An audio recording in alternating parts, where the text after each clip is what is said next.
Dale, pues. Ok. Entonces, las bacterias anaeróbicas fueron descubiertas por no me acuerdo quién, que esto tampoco se lo van a preguntar y no es muy importante tampoco, pero lo que sí es importante es saber que son aquellas que crecen en la superficie y que no necesitan de oxígeno para crecer, porque el oxígeno lo que va a ser dañino para ellas, porque recuerden que la cadena transportadora de electrones, al final, ella se une es con un elemento que es de tipo fermentativo. Recuerda que las bacterias anaeróbicas producen fermentación y tienen una respiración que puede ser anaeróbica o, en este caso, fermentativa. Cuando hablamos de una respiración anaeróbica, recordemos que el elemento final es un elemento un elemento que no es el oxígeno. Entonces puede ser unirse a un nitrato, a un azufre, a un compuesto nitrogenado quizás, y por eso es que ellas tienen mal olor. Entonces, entre las características generales, como dice acá, es que el oxígeno es tóxico.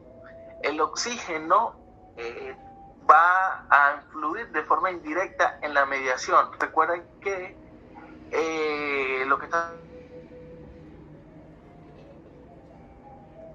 hablando, por ejemplo, en algún punto se puede formar peróxido de hidrógeno y esos radicales libres, y al peróxido de hidrógeno, si hay alguna bacteria o un glóbulo rojo por ahí cerca, puede contener catalasa, cortar esa molécula de peróxido de hidrógeno, liberar oxígeno y eliminar la bacteria. Entonces hay que tener cuidado con eso. El oxígeno no favorece el bajo potencial de redox, lo que estamos hablando de la cadena transportadora de electrones. Por supuesto, estas bacterias carecen de catalasa y superóxido dismutasa. Catalasa por lo mismo, porque pueden degradar la molécula de peróxido de hidrógeno produciendo oxígeno y entonces la van a matar. Y la superóxido dismutasa porque esta enzima lo que va a hacer es producir peróxido de hidrógeno. Entonces, si esta enzima produce peróxido de hidrógeno y hay catalasa cerca, entonces son perjudiciales para las bacterias anaeróbicas. Además, tienen enzimas de ácido sulfúrico que son oxidasas y también tienen dificultad para cultivarse por el tema de la manipulación, el cultivo, que deben ser en condiciones muy específicas. Ahora bien, el cuerpo humano se encuentra en casi todo el cuerpo, especialmente en el intestino, pero para nosotros lo importante es cavidad bucal, entonces allí es donde nos vamos a centrar. ¿Cuáles son sus características generales de todas? Que pueden ser pleomórficas. Recuerda que son pleomórficas, el pleomorfismo lo que nos va a decir es las diferentes formas que pueden tener la bacteria, es decir, si es un bacilo largo, un bacilo corto, un bacilo redondeado, un bacilo curvo, un bacilo forma de, qué sé yo, como de J o algo así, esos son pleoformismos. Tenemos bacterias gram positivas, gram negativas y algunos casos pueden ser gram variables. Cuando se realizan cultivos en el laboratorio, ellas son exigentes, por lo tanto se requieren de agar sangre y a esto se les puede incorporar vitamina K, hemina y entre otros compuestos. Además necesitan tanto el dióxido de carbono, nitrógenos e hidrógenos para que puedan realizar sus respiraciones y por supuesto puedan fermentar en algunos casos. Sus factores de virulencia ya son conocidos. Vamos a recordar que como son en la mayoría bacterias gram negativas, ellas están asociadas a un lipopolisacárido, en este caso el lípido A. Como vamos a tener bacterias gram positivas, estas van a liberar toxinas, entonces vamos a tener exotoxinas como factores de virulencia. Vamos a tener bacterias con cápsula, específicamente bacterioides frágiles. Y por supuesto enzimas, en su mayoría proteasas, como por ejemplo colagenasa, heparinasa, hialuronidasa, fibronectina, beta-lactamasas. Ojo con las beta-lactamasas porque pueden degradar entonces moléculas de antibióticos y ser en algunos casos resistentes a estos compuestos, a estas moléculas. Y por supuesto, sinergismo. Ellas no pueden vivir solas, porque si viven solas no van a poder sobrevivir. Por lo tanto, ellas tienen que aliarse con otras bacterias, como por ejemplo las bacterias aeróbicas, para que esas bacterias aeróbicas consuman el oxígeno y entonces ellas quizás en el fondo de su hábitat puedan proliferar porque todo el oxígeno se lo va a consumir las aeróbicas. Entonces en esos puntos más profundos son libres de oxígeno y entonces ellas van a poder crecer. Por eso se habla de sinergismo. Además de que unas pueden producir elementos para que las otras se alimenten o se puedan ayudar, como vimos en el quórum sensis, que ellas lo que hacen es intercambiar información y en algunos casos hasta nutrientes. Las bacterias anaeróbicas producen infecciones de cualquier tipo, básicamente piel, tracto respiratorio superior, tracto gastrointestinal, tracto genitourinal, infecciones abdominales, entéricas, todo lo que nos importa, pero nosotros nos vamos a enfocar en la boca. En cuanto a la cavidad bucal, vamos a ver infecciones de tipo periodontal, porque el surco gingival, la morfología o la anatomía del surco gingival, como tiene forma de cuña, sí, vamos a decirlo, como tiene una forma de cuña, al fondo del surco pueden ellas proliferar porque va a estar la concentración de oxígeno disminuida. Entonces, al tener la concentración de oxígeno disminuida, aumenta el dióxido de carbono por la respiración anaeróbica de las otras bacterias. Van a tener entonces condiciones ideales para que ellas proliferen y son las que más echan vaina al momento de tener una enfermedad periodontal en un paciente. También vamos a tener patologías fusoespiralares de la cavidad bucal, específicamente en las encías asociadas a enfermedad gingivitis necrotizante o periodontitis necrotizante. Actinomicosis cervicofacial, ese ya lo vimos cuando estudiamos actinomicosis. Accesos periamigdalinos, ¿por qué? Por la anatomía que tienen las criptas amigdalares. Ellas, como tienen surcos profundos, allí también pueden localizarse las bacterias anaeróbicas. Y otitis y sinusitis, que no nos viene al caso, pero están cerca de cavidad bucal. Ahora, veamos las bacterias anaeróbicas gram positivas. Entre estas vamos a diferenciar dos grupos. Están las formadoras de esporas y las que no forman esporas. Entre las que forman esporas están el género Clostridioides, específicamente Clostridium difficile. Esta bacteria se encuentra como microbiota habitual del tracto gastrointestinal, específicamente colonizando todo el colon.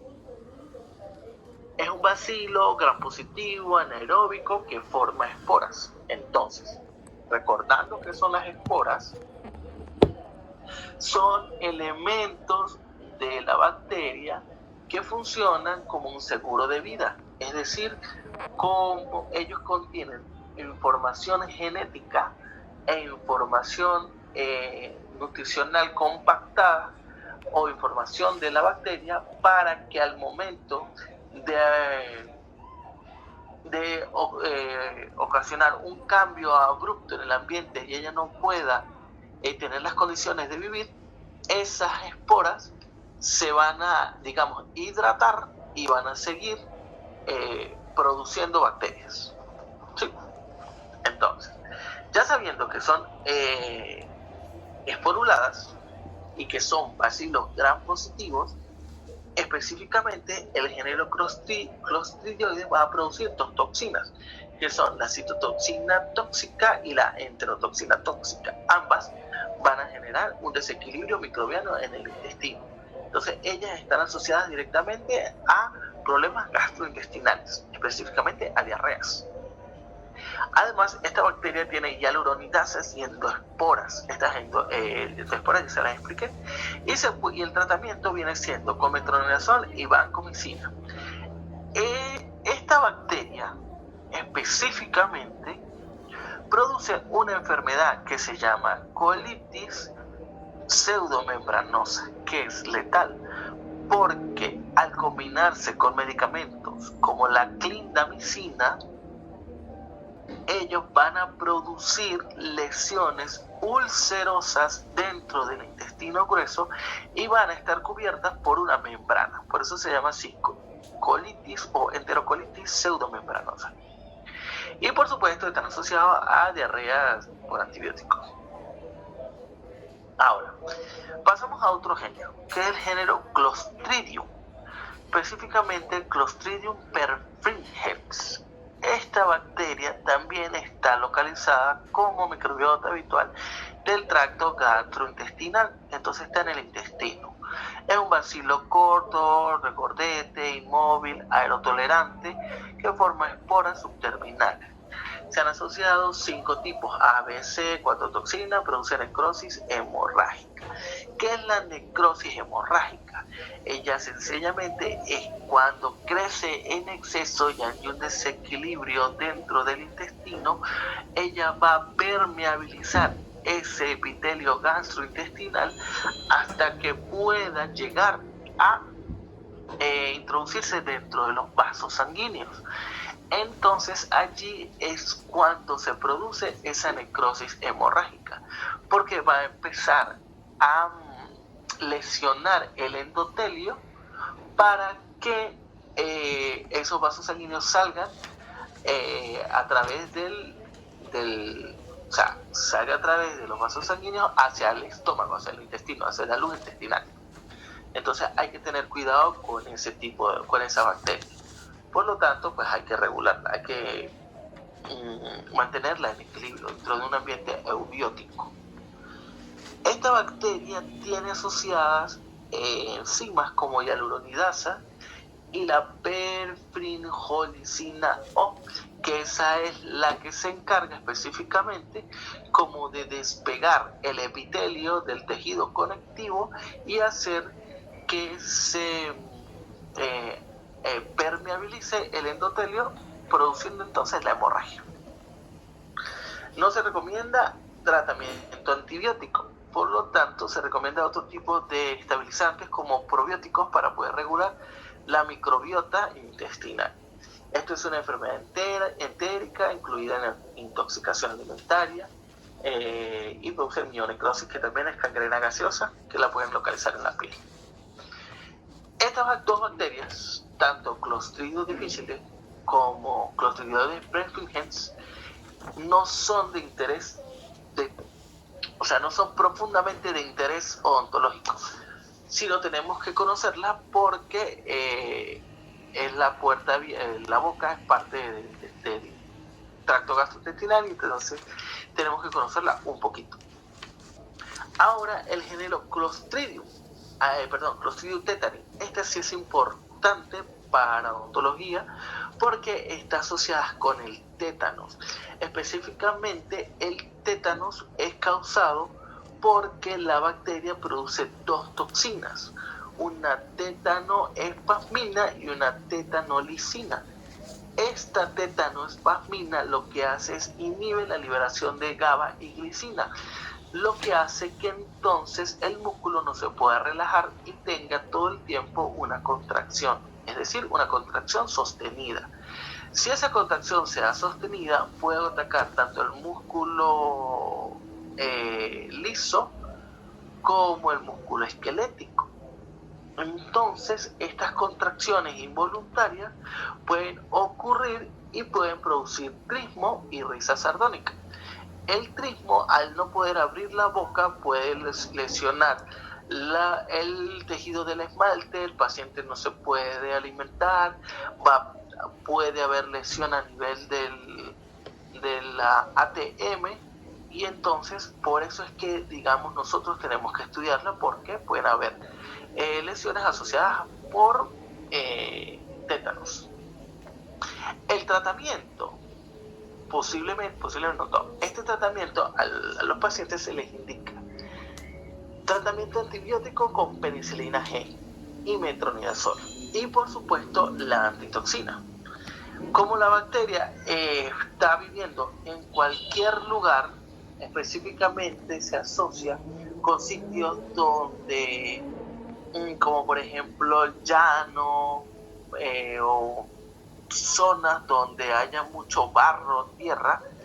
Esos son los sitios donde se puede encontrar tétanos como hábitat o como reservorio. Entonces, ellos pueden, en el momento de que un paciente tenga una herida, ellos pueden entrar como, o sea, puerta de entrada, valga la redundancia, y localizarse en la piel o en cualquier lugar del cuerpo. Entonces, por eso es que cuando hay desastres naturales, cuando hay desbordamiento de ríos, ese tipo de cosas, cuando hay lesión por elementos oxidados, cortaduras y ese tipo de ocurrencias, se indica la antitetánica. Entonces, digamos, evitando de que si Clostridium coloniza y empieza a producir las toxinas, ya el paciente tiene la antitoxina en el cuerpo y puede combatir entonces a las toxinas que produce Clostridium. Por supuesto, pues se genera un rigor al momento de las contracciones y produce la risa sardónica, que es más o menos este tipo de sonrisa que es llamada como de guasón también, que es real. Otro género que es de interés odontológico también es como parte de tratamiento es Clostridium botulinum. Clostridium botulinum es un bacilo recto, ligero, curvo, ligeramente curvo, de bordes redondeados que forman esporas terminales. Ellos tienen una toxina, ellos producen la toxina botulínica, que hay diferentes tipos de toxinas, toxina A, B, C1, C2, D, E, F, G, para tratamientos estéticos y tratamientos, manejos de patologías a nivel muscular. Se utiliza tanto la toxina A como la toxina B, pero en los tratamientos estéticos está asociado más a la toxina botulínica tipo A. Esta toxina bloquea la liberación de acetilcolina, por lo tanto hace que el músculo no se pueda contraer. Caso contrario a lo que ocurre con Clostridium tetani. Aquí se genera una relajación prolongada del músculo. Entonces, como esta relación es prolongada, se pueden utilizar al momento de inyecciones cosméticas para evitar entonces la formación de líneas de expresión en la piel. Estas esporas son resistentes a la ebullición durante largos periodos y por supuesto es una antitoxina botulínica polivalente que puede de ahí derivar a varias cosas. Este toxinum botulinum se encuentra en el ambiente, puede estar asociado a alimentos que lo contengan y entonces de esa forma se puede adquirir. La inyección directa en el músculo se utiliza como aplicación cosmética y a nivel de odontología se utiliza para relajar lo que es, por ejemplo, pacientes con trigmo, para que haya entonces relajación o, más que todo al momento de trastornos temporomandibulares. Entonces se utiliza como tratamiento para disminuir las contracciones musculares en esta articulación y entonces así el paciente pueda tener un mejor estilo de vida. Los otros géneros no son tan importantes. Los otros especies de Clostridium, Rhamnosum, Sporogenes, Malenominatum, esos no son tanto de interés.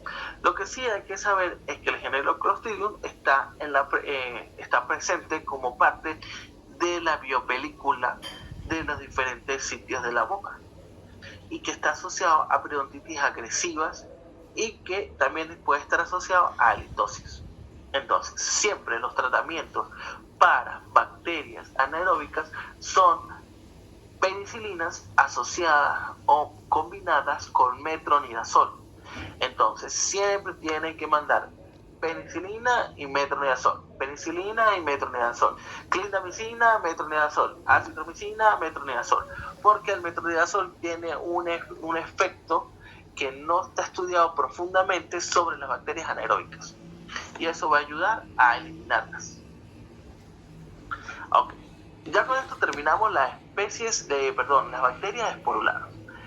Como resumen, está el Clostridium botulinum, Clostridium tetani, Clostridium perfringens y Clostridium difficile. De estas bacterias pueden ser que en el examen te salgan como 2 o 3 puntos máximo. No preguntan mucho, porque se enfocan más que todo en las otras. El género Corynebacterium y el género ¿dónde está?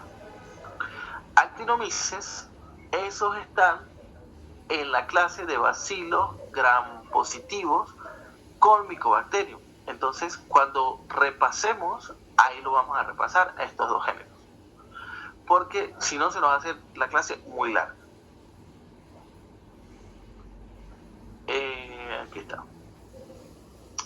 Lucy, si los muchachos te piden que le expliques esto, tú le dices que se lo vas a explicar en otro momento cuando vean Mycobacterium, porque esa misma clase de Mycobacterium es esta, pero está repetida. Entonces, ¿para qué la van a ver ahorita? Entonces se van a confundir más. Entonces trátales de simplificar la clase si le vas a dar esta. ¿Oíste? Dale, está bien. Otra cosa, ahí está. Otra de las bacterias que tampoco son, digamos, de tanto interés, son las del género Cutibacterium, pero están presentes dentro de la biopelícula. Entonces, Cutibacterium son bacilos gram positivos que no forman esporas y que tienen un crecimiento lento. Entre ellos están Cutibacterium acnes, avidum y granulosum. Pero para efectos de ontología es más importante conocer el género Eubacterium, porque el género Eubacterium son bacilos gram positivos pero móviles, y esto ayudan a formar las biopelículas subgingivales. Entonces, si hay un desequilibrio, puede ser que Eubacterium esté expresado mayormente y por lo tanto ese desequilibrio se va a ver reflejado como una especie de gingivitis en los pacientes. Entonces, mosca con eso. Aquí vamos a ver los bacilos buenos, que son anaeróbicos gram positivos. El género Bifidobacterium, que son bacilos con una terminación en Y, parecen como un cromosoma, están asociados a caries en humanos, pero no hacen daño en caries, sino simplemente es como son parte de las biopelículas, ellos están allí. Recuerden que los principales representantes de caries dental en dentina son los lactobacillus. En cambio, los lactobacillus sí van a generar una especie de daño. ¿Por qué?